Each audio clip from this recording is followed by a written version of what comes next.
You got to go watch practice today. What stood out?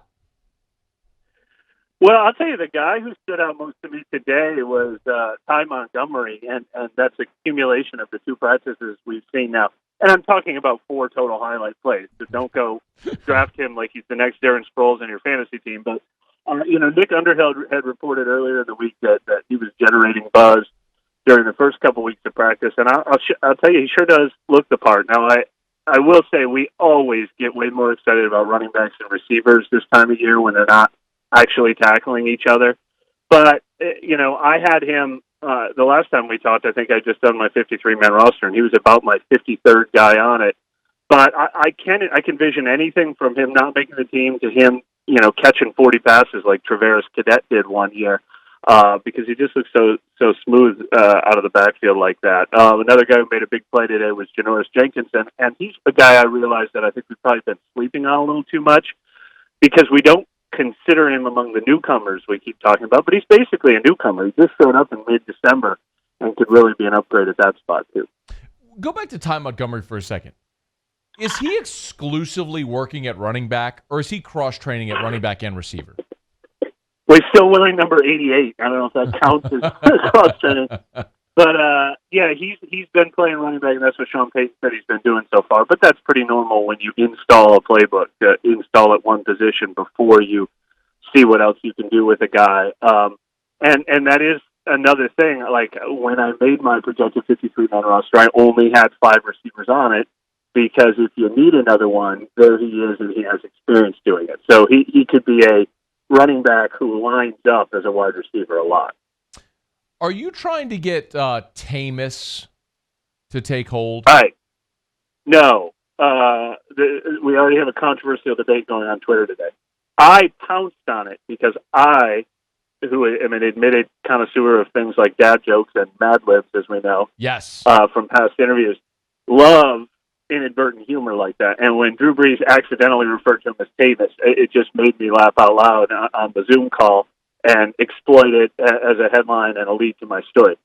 And I did predict that this will be the next Magazine Street T-shirt craze. But that does not mean that I am trying to start a social media fad. I just enjoyed it for what it was. I mean, I saw your tweet about Jameis, and then I read your article at ESPN.com where you again alluded to Jameis, and I'm just thinking there's the headline. Did you write this headline, Mike, or did someone else write it for you? I had a version similar. I had Jameis in my headline before it was tweet, but yeah, I listed Jameis among the highlights of the day, and I will stand by that. Okay. Of all the things that happened today, nothing brought more pleasure to me than Drew Brees accidentally calling his backup Jameis as if they were one guy. Well, let's start with those. Let's start with those 2 guys then, and we'll start with the guy that I think ultimately is obviously going to be the backup, which is Jameis Winston. Aside from being noticeably slimmer, what are you seeing from a guy that's the backup to Drew Brees who notoriously wants to take all the reps, Mike? Like, Drew Brees doesn't like to share reps. So what are we actually seeing from Jameis Winston?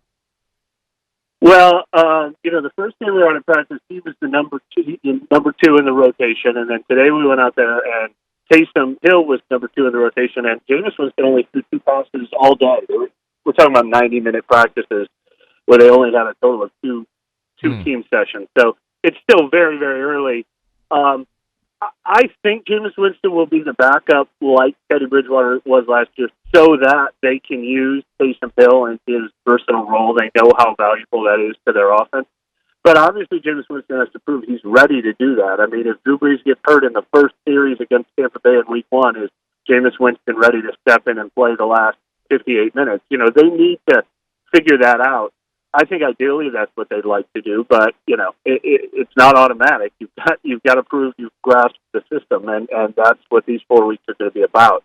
And as for what I've seen from him, it's way too early to know if he is grasping the system. But the thing that stands out absolutely is his arm. I mean, it got me immediately thinking, and then talking to other people today.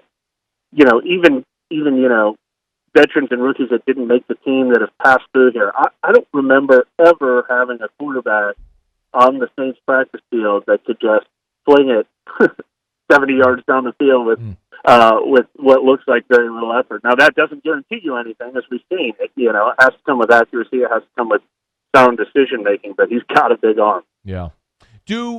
Normally, Mike, and Mike Triplett's our guest, if you were with us today in a normal year, we'd kind of be recapping what we saw in the first preseason game and like having some discussion about that and getting ready for the next one and who to watch.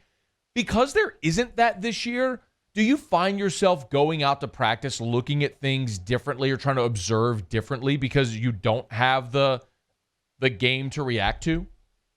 Not yet, not at this point. But what's funny is this is the same. I mean, it's happened to me every single year, and I've done, like the cycle, repeats itself every year, and I do the same thing every time. I'm so into the first 10 days of practice, and I write everything down, and I make every notation. This guy looks so good at this. Ty Montgomery, you should see what he's doing out there. And I've watched him make 4 good plays. Jenkins had 1 good play today and 1 good play the other day. We went crazy over P.J. Williams making 2 good plays the other day. And then the first preseason comes around, and we see them play 70 live snaps. And then we go back to practice the next day, and I'm like, we just saw 70 live snaps in pads. None of this stuff matters anymore. But now this stuff will continue to matter because it'll never get any better than this as far as us being able to make observations. Right. Well, so you mentioned that you have notations. Okay, so aside from Ty Montgomery and Janoris Jenkins, what else are in your notations? Look, I am trying to decide if I am, trying to get hired as Emmanuel Butler's agent or if I'm a family member and didn't know it. And the thing is, he even switched numbers this year, and there have been at least 3 times where I was just watching the action unfold, and I was like, wow, that was a really nice block by that guy. I wonder who – oh, yeah, that's Emmanuel Butler. And, nice diving catch. That was Emmanuel Butler. I notice this guy all the time. I'm driving his hype train again for the 2nd straight year. I don't even have him projected to make the roster right now because Benny Fowler, has such experience. Drew Brees had so many nice things to say about him, but that guy continues to stand out to me, and I find myself almost rooting for him because I feel like I'm invested in his future now. We're obviously looking at Cesar Ruiz and Eric McCoy and where they're going to line up. So far, it's been McCoy at center both days, Ruiz at right guard both days. I just don't think there's a lot of time on the clock to, unless we start seeing that via rotation soon, it doesn't feel like necessarily an open competition, which isn't a huge surprise because that would be a short amount of time to have both of those guys make an adjustment. Zach Vaughan, Nigel Bradham, I'm going to be curious to see how they both look competing for that starting strong linebacker job. But when they're not tackling guys, it's kind of hard to tell with them so far. Andrus Peat's injury, what can you tell us about that, but also what the rotation looks like now with Pete out? Well, I think this really helps Nick Easton remind everyone of how valuable he is. I had him as a sneaky bubble guy because all of a sudden the salary cap is going way down, and can you afford to pay a backup, $4 or $5 million, and then next year he's $5-6 million or whatever it is.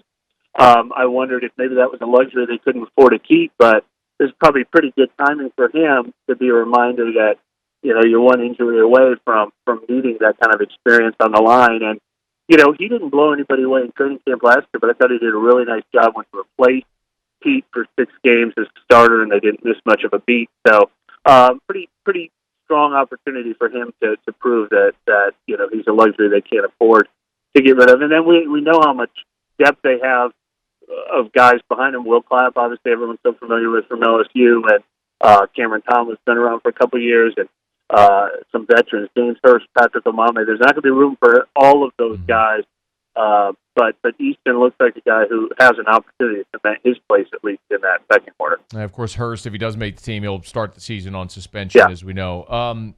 A couple more for you. Mike Triplett's our guest on Twitter, at Mike Triplett, doing a great job covering Saints Camp. Make sure you're following his stuff at ESPN.com and following him on Twitter, at Mike Triplett. Anybody, and again, no preseason game, limited number of reps, anybody who you maybe thought had a line to make the team that has struggled out the gate? No, I'd say it's too early for that. Okay. Well, I already had one guy on my projected 53-man roster get cut, so I'd consider that struggling. I guess Trishon Hogan would be their fourth receiver, fifth receiver as it is, because he played so many games for them last year and has the blocking and the special teams ability. And they cut him and Tommy Lee Lewis and Maurice Harris all before they even really got started, which lets you know they really want to take a look at these young receivers, these newcomers. Like I said, I like Benny Fowler's chances of being that guy now, but I think that is a very wide open competition for a fifth and possibly sixth receiver spot. As someone who loves Mad Libs and clearly loves name puns for headlines, how much are you pulling for Ethan Wolf to make the team?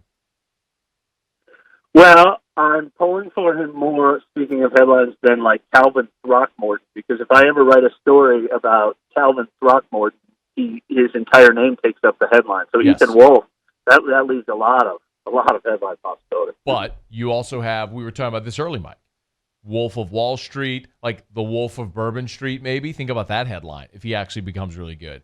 There's Teen Wolf. Like you could maybe do a Tamus or a Wolf there, play on words. There's a lot of possibilities. You know what I mean? Werewolf of London, Werewolf of Okay, of no, Nola. I'll take it. Your Teen Wolf is the one that really got me going. I could picture like after a bad practice, Dan Campbell going up to him and just being like, "Come on, man, we want the Wolf. Wolf it up. Wolf out. Wolf Come on, man. Got to have the wolf. You know what I mean? Dunking the basketball, comes out in a wolf costume. There's a lot of possibilities there, Mike. I'm just saying you need to pull for this guy. I'll keep that in mind." Okay. He's Mike Triplett. His credibility erodes every time he comes on this show because he's associated with me. But we do appreciate it, Mike. Thanks, man. We'll talk soon. All right. Thank you. Hey, thanks so much for watching. Please leave your comments. I love to interact. And be sure to hit the red subscribe button below.